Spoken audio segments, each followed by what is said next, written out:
Salam dan bahagia Ibu dan Bapak Guru. Pada materi yang lalu, kita telah mengetahui penyebab di balik perubahan kurikulum. Lantas, bagaimana kurikulum ini bisa terhubung dengan pembelajaran di kelas? Konteks satuan pendidikan yang beragam membuat banyak hal tidak mudah diimplementasikan di kelas. Itulah sebabnya kurikulum yang ditetapkan secara nasional perlu diadaptasi di tingkat satuan pendidikan. Kali ini kita akan belajar bersama tentang mengapa kita perlu melakukan adaptasi terhadap kurikulum.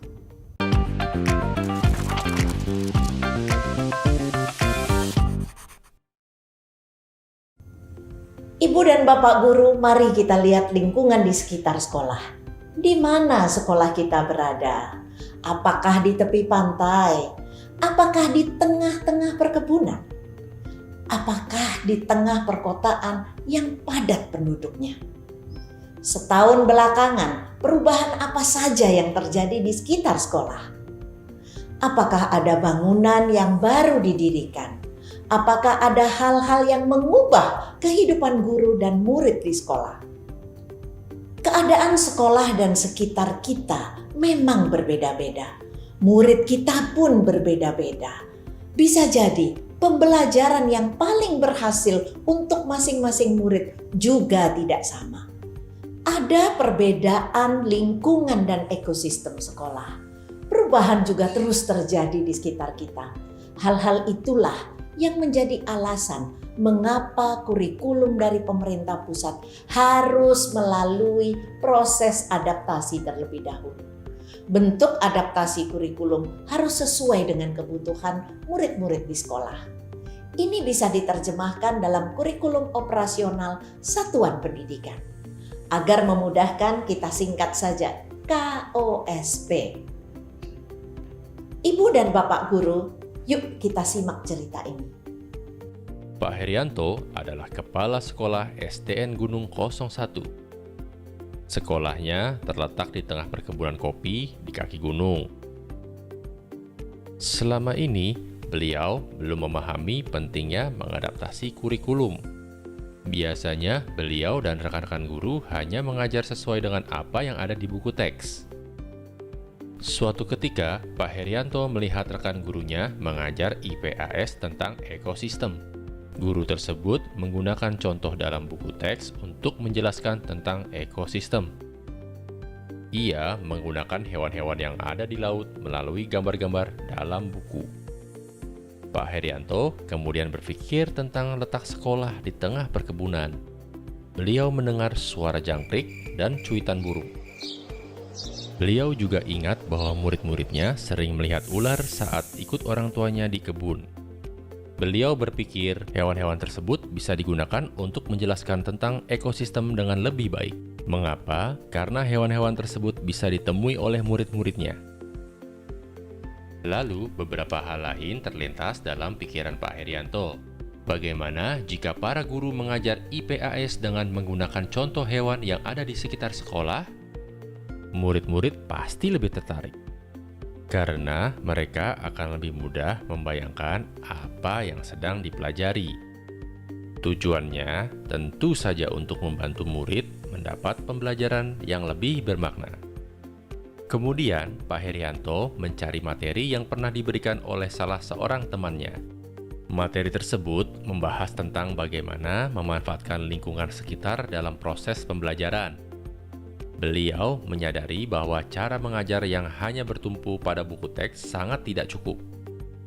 Bisa jadi, hal tersebut membuat siswa kurang dapat menghubungkan apa yang dipelajari dengan kehidupan mereka. Beliau ingat tentang KTSP yang mengharuskan satuan pendidik untuk membuat kurikulum. Beliau berpikir, wah, jangan-jangan sudah saatnya kita mengembangkan kurikulum yang berbasis sekolah.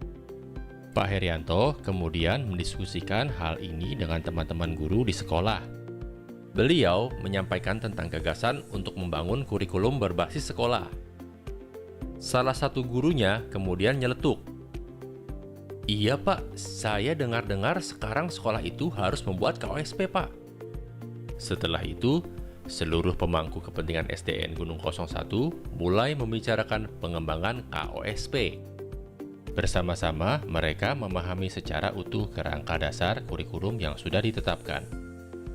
Ada tujuan pendidikan nasional, profil pelajar Pancasila, struktur kurikulum, prinsip pembelajaran dan asesmen, dan capaian pembelajaran.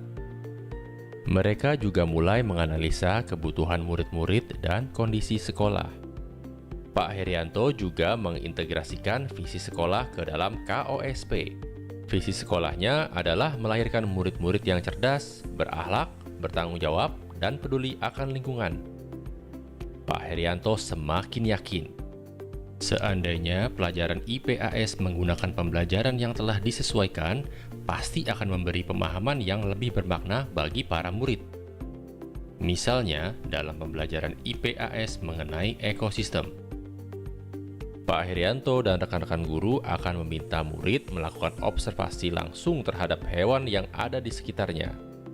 Murid-murid juga akan diajarkan tentang bagaimana kaitan kehidupan sehari-hari dengan kelangsungan ekosistem yang harus terus dijaga. Nah, Ibu dan Bapak guru hebat, apa yang dilakukan Pak Herianto dan rekan-rekan gurunya di sekolah adalah melakukan adaptasi kurikulum. Caranya adalah dengan merancang KOSP. Bisa jadi penerjemahan kurikulum tidak hanya dipengaruhi oleh faktor geografis, tetapi juga faktor budaya dan sosiologis. Kurikulum operasional untuk murid-murid di daerah pertanian berbeda dengan kurikulum operasional di daerah pariwisata. KOSP adalah dokumen hidup, sehingga KOSP dapat disesuaikan dengan kebutuhan murid. Tentunya setelah proses refleksi sudah dilakukan oleh seluruh pemangku kepentingan. Ibu dan Bapak guru, ternyata dokumen kurikulum sangat dekat dengan kehidupan kita sehari-hari. Bahkan kita bisa turut mengembangkan dan menyesuaikan demi mencapai tujuan pendidikan. Kita juga bisa memenuhi kebutuhan murid-murid yang memiliki keunikannya masing-masing. Keanekaragaman latar belakang dan kemampuan murid adalah tolak ukur adaptasi KOSP. Tujuannya adalah untuk memastikan bahwa setiap saat murid akan berkembang sesuai dengan zamannya. Mari kita mulai dengan bersemangat untuk terus belajar. Salam dan bahagia Ibu dan Bapak guru.